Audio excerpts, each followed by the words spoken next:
objeto de esta exposición es hacer una presentación general y panorámica de la metafísica de Santo Tomás de Aquino.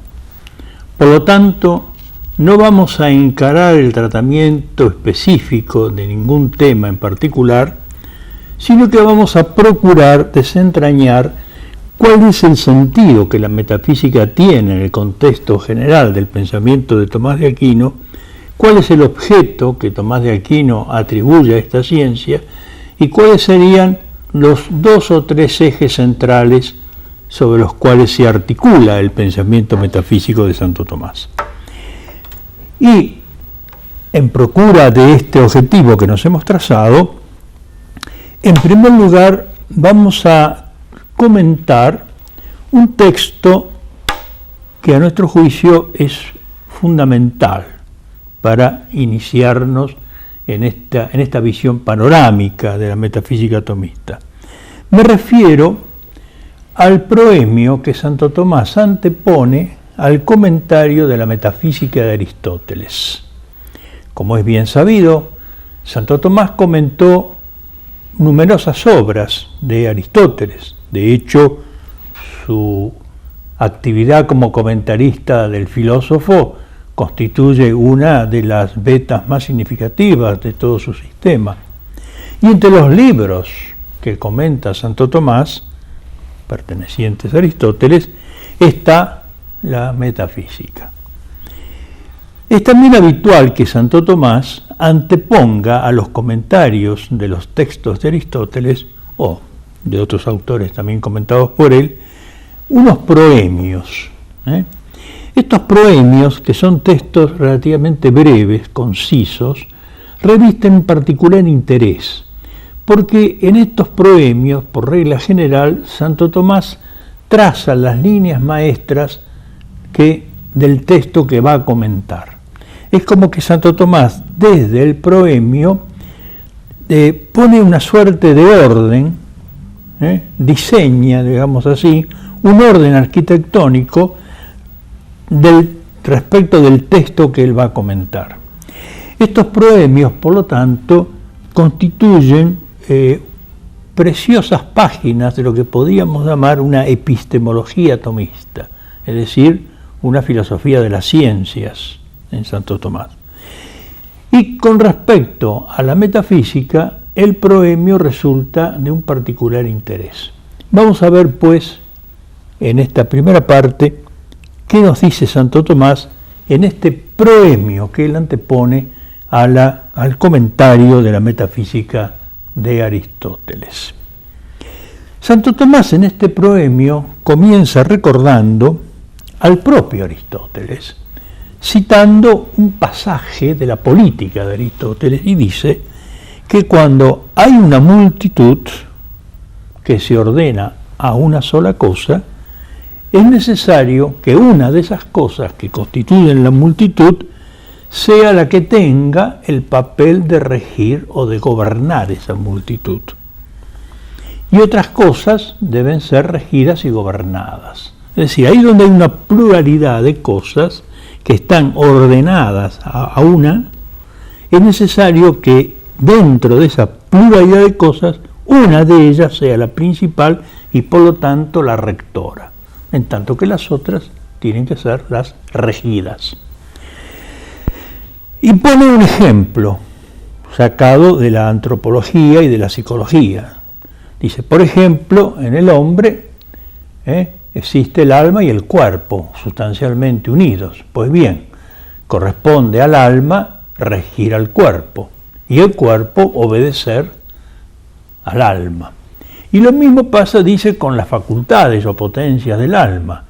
Las potestades y las facultades o potencias inferiores del alma, como son los apetitos concupiscibles, irascibles, etcétera, etcétera, están naturalmente ordenadas por la razón, que es la potencia humana, del alma humana superior y por lo tanto rectora. Después de este inicio, Santo Tomás dice, pero, dice una cosa muy interesante que me interesa recalcar, dice, pero todas las ciencias y todas las artes se ordenan a una sola cosa, a saber, la perfección del hombre, que es su bienaventuranza. Esta es una frase realmente notable, que a mí me parece que debiera ser grabada con caracteres indelebles en todas nuestras universidades. Todas las artes, todas las ciencias se ordenan a una sola cosa, que es la perfección del hombre. ¿Y en qué consiste la perfección del hombre? Consiste en alcanzar su bienaventuranza. Por lo tanto, todas las ciencias y todas las artes que tienen como finalidad alcanzar la felicidad suprema del hombre, que es su bienaventuranza, deben ser regidas, también ellas, deben ser ordenadas por alguna de ellas, una de ellas que tiene que ser aquella que las rija, las ordene hacia ese fin. Tiene que haber, por lo tanto, una de esas ciencias, dice Santo Tomás, una de ellas que sea la rectora, la gobernadora, digamos así, de las otras ciencias. Y que por eso mismo, que tiene este papel de rectoría, de ser rectora, reguladora y ordenadora de las otras ciencias, es la que merece, en un sentido propio, ser llamada sabiduría. ¿Por qué? Dice Santo Tomás, y acá pone otra, estampa otra de sus célebres axiomas, lo propio del sabio es ordenar. Lo propio del sabio es ordenar. ¿Ordenar qué? Ordenar que la pluralidad de elementos se constituyan en vista del fin último. Ahora bien,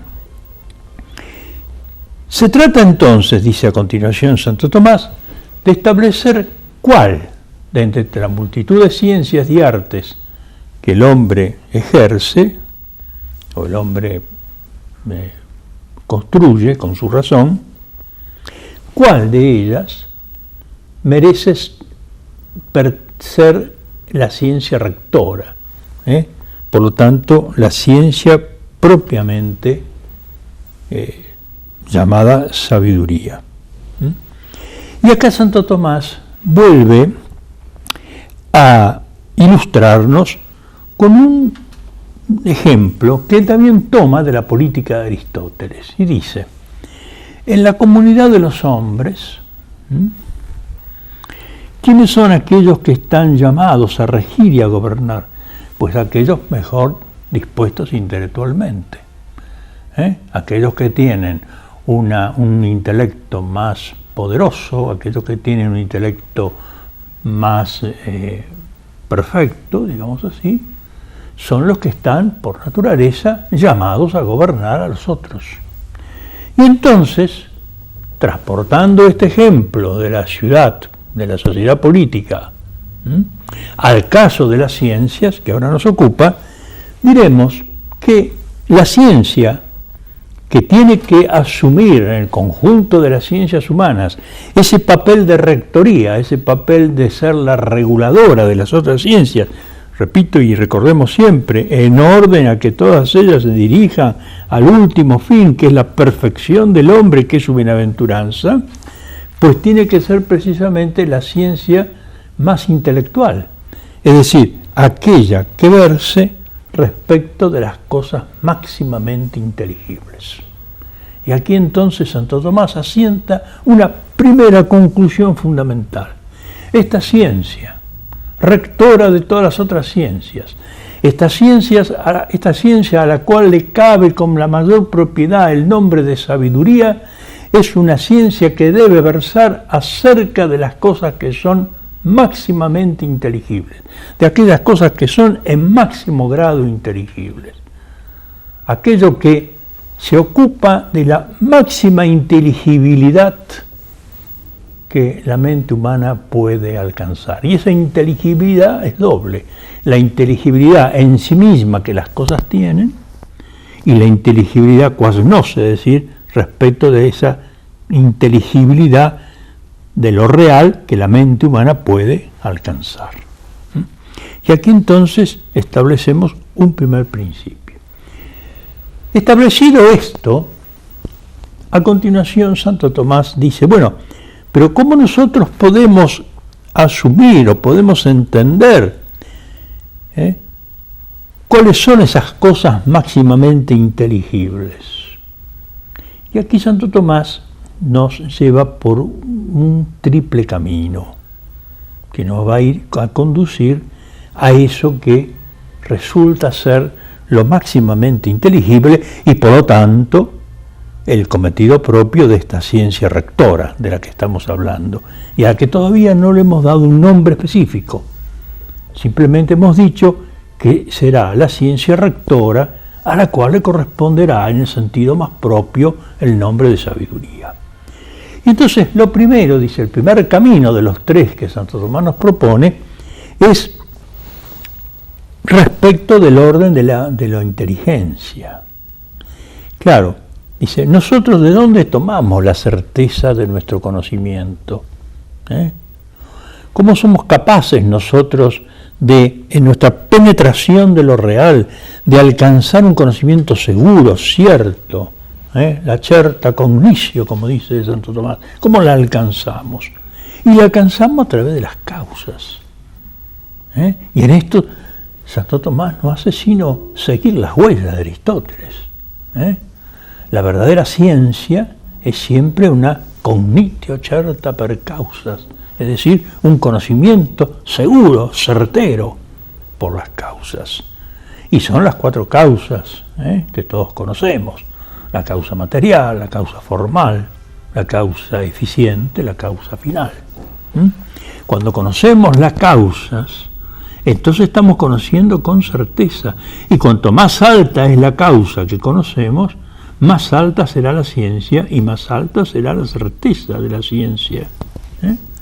Por lo tanto, dice Santo Tomás, esa ciencia que versa de lo más inteligible será, en primer lugar, aquella ciencia que trata de las causas de las causas. Pues si, como hemos dicho, toda ciencia es un conocimiento certero por la causa, y cuanto más alta es la causa, más alta y cierta es la ciencia, pues la ciencia más cierta y más alta que la que estamos buscando será aquella que trate de las causas de las causas. Es decir, aquella que sea capaz de remontarse a las causas primeras de todas las cosas. Y aquí entonces Santo Tomás nos deja ya un primer camino recorrido. Esa ciencia que estamos tratando de ver, que estamos tratando de descubrir, de configurar, incluso al final la vamos a nombrar con sus nombres propios, es en primer lugar, puesto que, como hemos dicho, es la ciencia que tiene que versar acerca de las cosas más inteligibles, pues tiene que ser una ciencia de las causas primeras. Primera cosa. El segundo camino por el cual nos lleva Santo Tomás en la búsqueda de esta ciencia es respecto de una comparación, dice él, entre el sentido y el intelecto. ¿Qué quiere decir esto? Si nosotros comparamos el conocimiento que nos proveen nuestros sentidos con respecto al conocimiento que nos provee nuestro intelecto, vamos a descubrir algo que ya de alguna manera hemos visto cuando estudiamos la antropología, el módulo de antropología. Y es que nuestros sentidos, sean los sentidos externos como los sentidos internos, nos proveen sin duda un conocimiento de la realidad, pero un conocimiento limitado. Nos provee un conocimiento de realidades sensibles, particulares, materiales, individuales.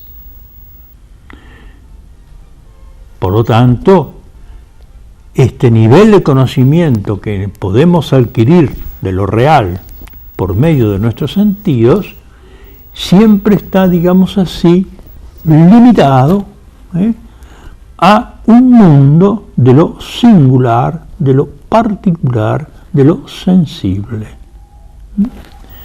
En cambio, y esto también lo sabemos, por lo que ya hemos visto en el respectivo módulo de antropología, En cambio, el conocimiento de lo real que nos provee nuestro intelecto es un conocimiento universal. Mediante ese poder iluminante y abstractivo de nuestro intelecto agente, como veíamos en el módulo de antropología, somos capaces de extraer de la imagen sensible de las cosas la cuota de inteligibilidad y de universalidad que las cosas tienen, remontándonos desde el conocimiento de lo sensible, concreto y singular al conocimiento de lo universal. Por lo tanto, siguiendo este camino de comparación del intelecto respecto del sentido, tenemos que concluir que esta ciencia que estamos buscando tiene que ser una ciencia que, según hemos dicho, debe versar acerca de lo más inteligible, pues tiene que ser una ciencia de lo universal. No puede ser una ciencia de lo particular. Esta ciencia no puede ser entonces una ciencia de lo particular, dice Santo Tomás, sino que debe ser una ciencia de lo universal. Y por eso mismo que se ocupa del universal, tiene que ser ella la ciencia reguladora y por lo tanto la ciencia rectora de las otras ciencias. Tenemos entonces la ciencia de las causas más altas y primeras, la ciencia del universal. Y el tercer camino, la tercera vía que nos propone Santo Tomás para aproximarnos a esta ciencia rectora, dice, respecto del mismo conocimiento de nuestro intelecto. Claro, nuestro intelecto conoce la realidad en distintos grados. Conoce la realidad en distintos, digamos así, niveles. Y esos distintos niveles, Santo Tomás los vuelve a exponer aquí, y digo los vuelve a exponer porque ya los expone en otros textos, de hecho en otros proemios, otros comentarios, y en otros, desde Aristóteles, y en otros textos. Y es esa, digamos, triple gradualidad que hay en nuestro conocimiento. En primer lugar, nosotros conocemos aquellas cosas que tanto en el orden del ser como en el orden de la noción no pueden ser concebidas ni pensadas sin la materia. El mundo físico, el mundo visible, ese mundo que es el objeto de la filosofía de la naturaleza, que también vimos en el módulo correspondiente, es el mundo del ente móvil, del ente físico, sujeto al cambio, etc. Pues esos entes físicos solo pueden ser conocidos y pensados, y solo pueden existir en la realidad unidos a la materia. Por lo tanto, ellos constituyen un primer nivel de separación de la materia para poder ser conocidos, pero no una separación total de la materia, porque si para ser conocido el ente móvil necesita una separación de la materia, sin embargo, esa materia debe ser de alguna manera reintegrada, porque ningún ente móvil puede ser ni pensado ni concebido, y ningún ente móvil puede existir sin la materia. Primer nivel.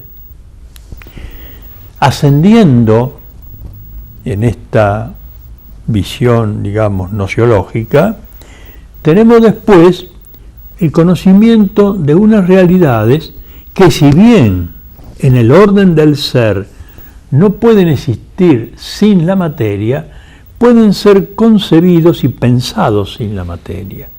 Y es el caso típico de los entes matemáticos. Los entes matemáticos, los números y las figuras, pueden ser nocionalmente conocidos y pensados sin la materia, aunque todos sabemos que en la realidad no pueden existir sin la materia. De hecho, lo hemos dicho varias veces, el número 4 en la realidad no puede existir si no está unido a una materia. En la realidad lo que existen son 4 cosas determinadas, 4 vasos, 4 casas, o lo que ustedes quieran. Pero en el orden de la abstracción matemática, el número 4, lo mismo que la figura del triángulo o lo que ustedes quieran, pueden ser pensados y concebidos, según raciones, dice Santo Tomás, según la noción, pueden ser pensados y concebidos absolutamente separados de la materia. Pero no pueden existir sin la materia. Ahí tenemos un segundo nivel de conocimiento.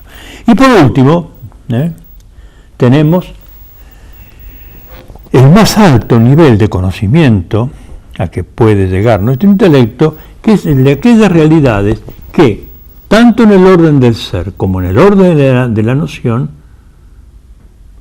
pueden ser concebidas y pensadas sin la materia, porque pueden existir, existen sin la materia y son pensados y concebidos sin la materia.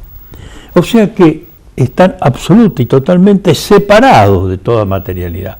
Es el caso de Dios y de las sustancias separadas.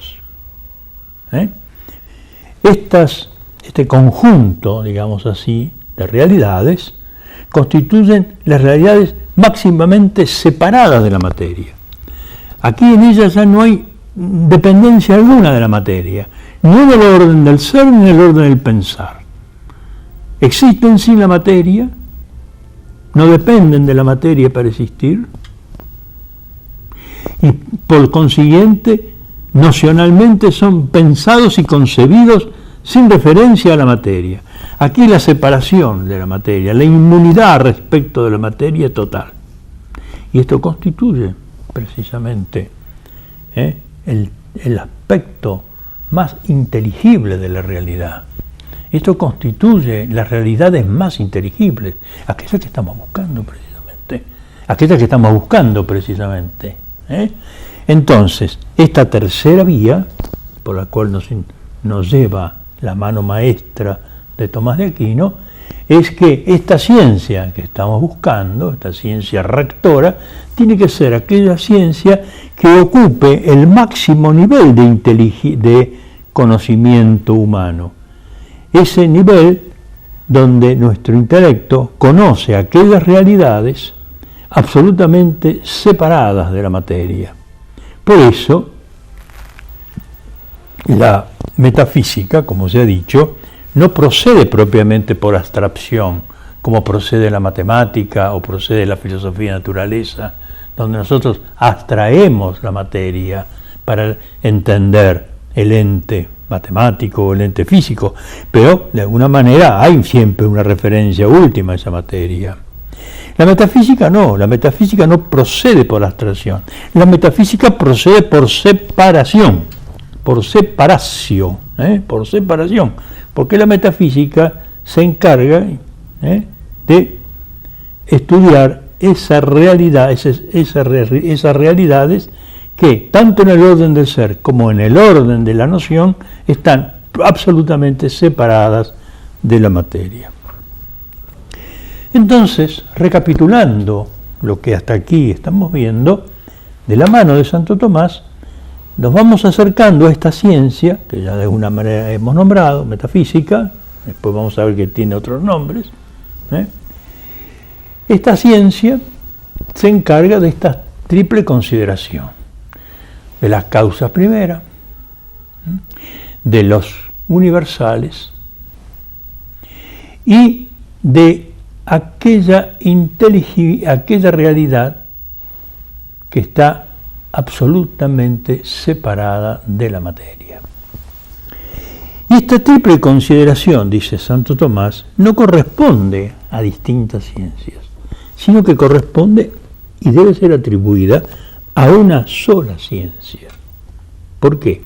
Porque si consideramos las sustancias separadas, esas sustancias que están absolutamente separadas de materia, pues ellas son universales, universalidad. Y además son causa de las otras, causas primeras. Entonces ustedes se dan cuenta cómo esta triple consideración, causalidad primera, universalidad, separabilidad absoluta de la materia, coinciden.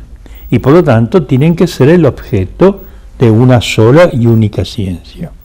Y dice que en realidad lo que hace que todo esto tenga una raíz común y por lo cual debe ser formalmente tratado por una ciencia es el hecho de que todo eso queda referido al ente en común. Al ente en común.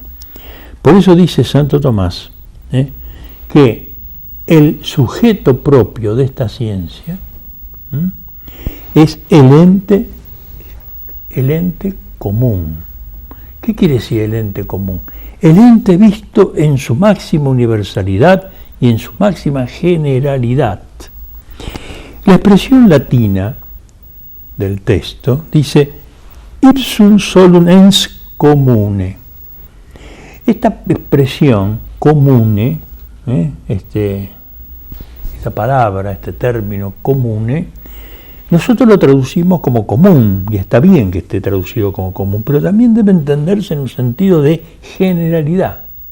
Entonces, cuando decimos que lo propio de la metafísica, y ahora sí empezamos a nombrar esta ciencia, es el ens comune, estamos hablando de el ente en su máxima generalidad.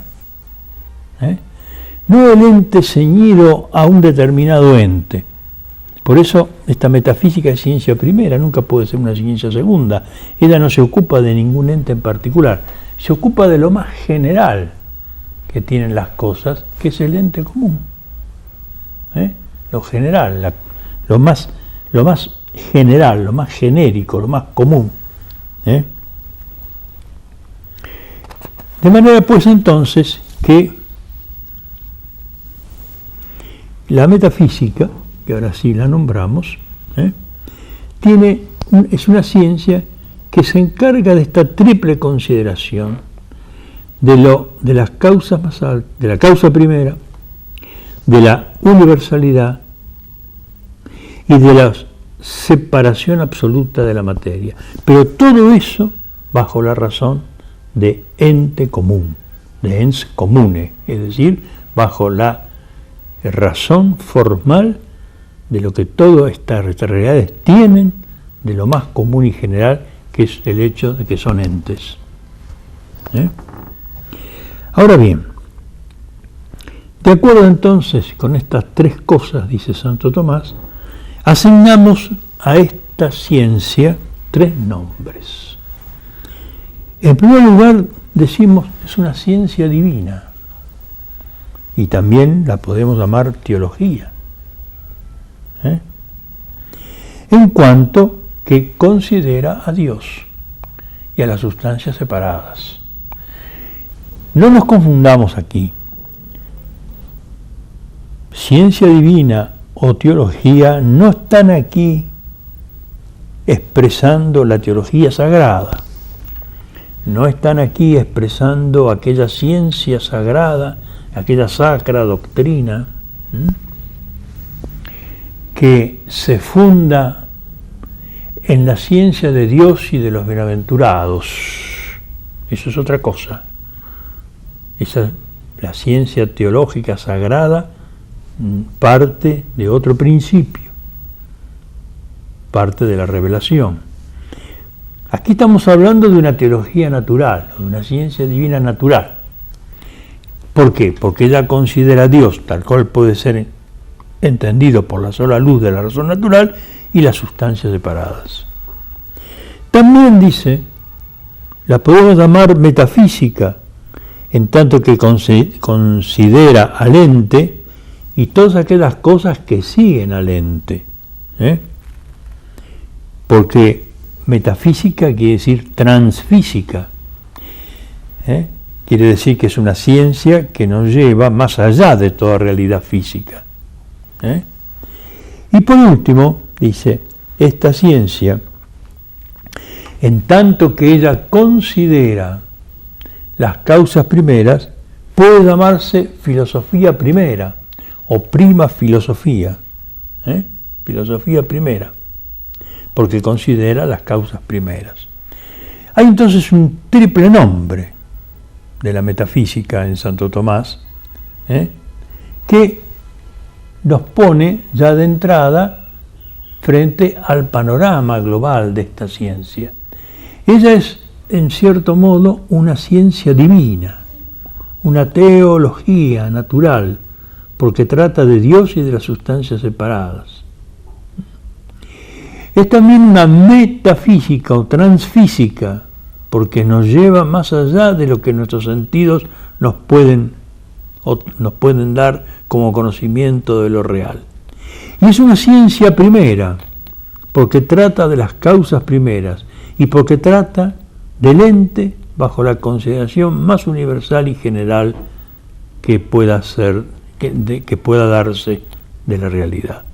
Por lo tanto, entonces, esa ciencia reguladora, esa ciencia suprema, dentro de las ciencias humanas, esa ciencia a la que le corresponde el gobierno y la rectoría de todas las ciencias, es la metafísica, también llamada ciencia divina o teología y filosofía primera.